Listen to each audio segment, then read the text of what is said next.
The history of the Catholic Church is vast and complicated, and it is full of both beautiful and dreary periods throughout its existence. The employment of horrible punishments as a means of imposing discipline and maintaining control over members of the Church is one of the parts of this history that is most distressing. What other kinds of punishments were there to choose from that were the people that were killed? This troubling facet of Catholic history will be discussed in further detail in this video. The Iron Maiden. The Iron Maiden was one of the most infamous forms of corporal punishment that were imposed by the Catholic Church. This was a cabinet made of metal that was created to seem like a lady. Inside, there were spikes to give the illusion that the woman was moving. The victim would be coerced inside the cabinet, where the spikes would then stab their flesh, forcing them to endure excruciating levels of pain and anguish. People who spoke out against the Church or who refused to convert to Catholicism were regularly subjected to the punishment known as the Iron Maiden. These individuals were considered heretics. Those who were found guilty of witchcraft or other offenses against the Church were subjected to this form of punishment as well. The Iron Maiden had horrifying consequences on those who were exposed to it. The victims frequently sustained lacerations to internal organs, fractured bones, and serious bleeding as a result of the attack. Because of this punishment, many people lost their lives, while others were severely scarred as a result of it. The rack. The rack was yet another infamous form of punishment that was utilized in the Catholic Church. This was a device that was intended to strain the victim's body to the point of breaking before finally suffocating them. The victim would be placed on a table, and their limbs would be tied to ropes or chains that were hooked to wheels. The victim would then be dragged around the room by the wheels. After that, the wheels would be spun, which would cause the victim's body to be stretched and result in excruciating pain. Convicts were frequently tortured on the rack in order to coerce them into confessing their crimes. It was commonly assumed that the victim would be forced to confess to their crimes in order to alleviate the excruciating pain inflicted by the rack. Burning at the stake. Burning at the stake was one of the most infamous forms of capital punishment in the history of the Catholic Church. The most heinous offenses against the Church, such as heresy or practicing witchcraft, were considered to be worthy of receiving this type of punishment. The victim would be bound to a stake and enclosed in a circle of burning wood before being set ablaze herself. The victim would typically scream out in agony as they were being consumed by the flames while they were being burned alive. The victims suffered severe burns and smoke inhalation, and before they were ultimately eaten by the flames, they frequently passed away from shock or asphyxia before being consumed by the flames. The psychological effects of this punishment were particularly terrible, as spectators were frequently left scarred by the sight of someone being burned alive as part of their sentence. The Banquet of the Chestnuts. The incident known as the Banquet of the Chestnuts is considered to be one of the most infamous in the history of the Catholic Church. On October 30th, 1501, Pope Alexander VI and his son Caesar Borgia threw a rowdy party that was attended by influential religious and political personalities in Rome. The celebration was sponsored by Pope Alexander VI. The Vatican spared no expense in order to organize a sumptuous banquet, which featured the highest quality food and wine served continuously throughout the evening. It should not have come as a surprise that some of the most powerful institutions in existence at the time were present at the event, given Pope Alexander's status as the sixth pope and his familial ties to the influential and rich Borgia family. The festivities had a decidedly gloomier tone when everyone had consumed their fill of food. Alexander gave the order to his slaves to rapidly clear the tables so that they could make room for the subsequent part of the celebration. The room was suddenly filled with 50 different women, all of whom started dancing around the visitors as soon as they entered. In spite of the fact that the women were attired in cassocks, the temperature in the room was quickly rising. Caesar Borgia, son of the Pope, however, found this to be insufficient justification for his decision to have the women's hands bound behind their backs. He then proceeded to toss a large number of chestnuts on the floor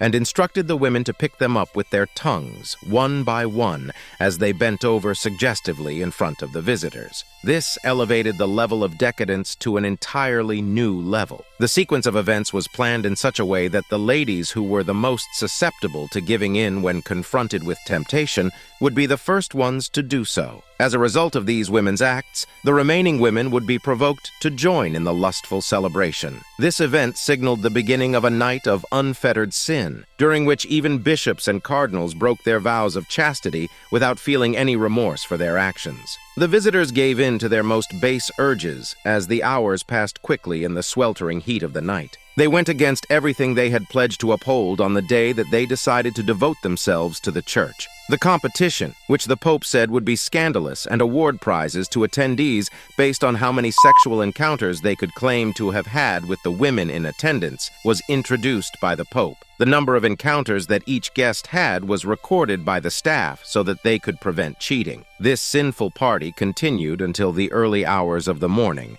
which resulted in the Pope missing the festivities that were held for All Saints' Day. However, the veracity of the account is called into question due to the fact that the sole piece of evidence is the register of papal feasts known as Liber Notorium, which was written by Bouchard, who was the master of ceremonies at the Vatican.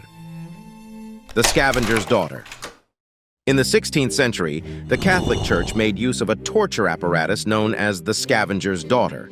It was constructed out of a metal frame that was intended to squeeze the victim's body into a more condensed position. The victim would be forced into the frame where they would be subjected to excruciating agony and suffering as a result of the compression. It was common practice to execute criminals who had committed crimes against the church, such as heresy or blasphemy, using the daughter of the scavenger as the instrument of their punishment. Additionally, it was used to coerce inmates from confessing their crimes. The victims would frequently suffer from fractured bones, dislocated joints, as well as significant damage to their muscles and nerves. Because of this punishment, many people were left with disabilities that would not go away. In the context of the Catholic Church, approaching God and serving Him along with His creations ought to be simple tasks to perform. If a person wants to become an ordained minister, they are required to take a vow of celibacy. This vow can be taken by either a male or a woman. Therefore, according to the ideal conception of religion, no priest or nun should ever entertain impure ideas,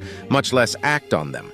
And this is before even considering the possibility that they may. Despite this, many people continue to engage in this behavior, despite the fact that they have violated their vows and given in to the temptations of the devil. The intriguing story of Joan of Leeds, a Benedictine nun, is contained in one of the 16 books that were left behind by the Archbishop of York, William Melton, between the years 1317 and 1340. She carried out an intricate plot to fake her death by making a mannequin in her likeness in order to deceive the dedicated devotees and escape the holy life that stopped her from satisfying her carnal needs. She did this in order to deceive the faithful followers. In spite of the seriousness of her acts, there is no denying the cleverness with which she carried out her scheme. Following the successful execution of her plan, Joan ran away to the town of Beverly, where she satiated all of her carnal needs and then disappeared without a trace. While this was going on, her superiors were left to deal with the scandal that had the entire order shaken up.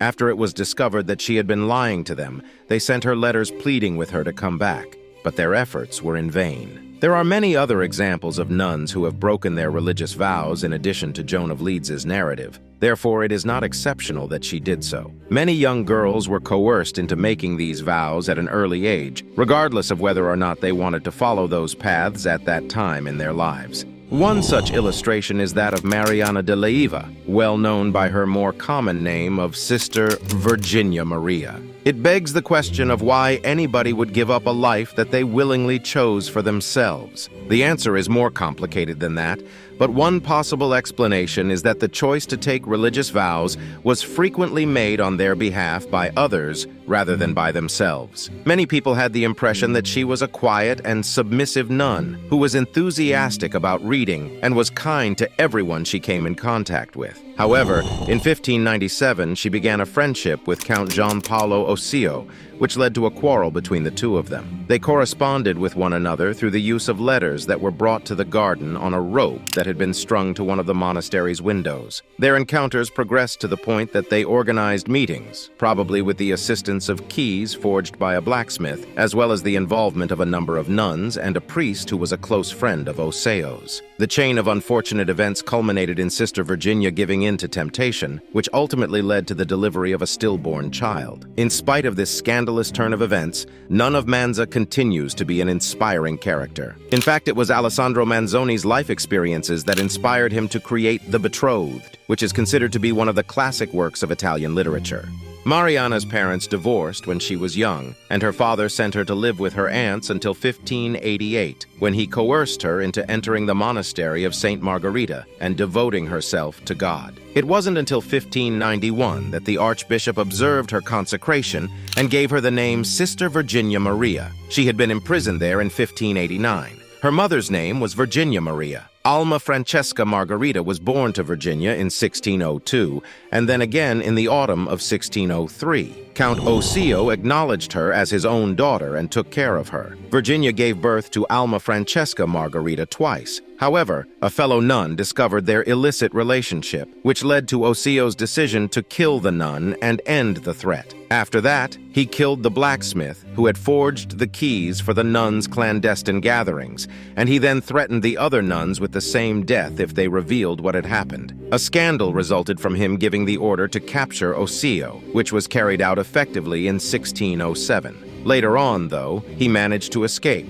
only to be killed by someone who seemed to be his buddy. When Archbishop Frederick found out about Virginia's involvement, he immediately scheduled a canonical trial and used torture to coerce a confession from her. She was found guilty and sentenced to 13 years of solitary confinement in a small room within the house of Santa Valeria, where she lived until the year 1650, when she passed away. One of the most unsettling aspects of the history of the Catholic Church is the institution's use of terrible punishments. Although there are those who believe that these practices were essential to upholding order and discipline, it is undeniable that they inflicted unimaginable pain to an enormous number of people. We may start to move ahead with a better understanding of the damage that such practices can create if we first admit that this dark period in the Church's history existed and then acknowledge it.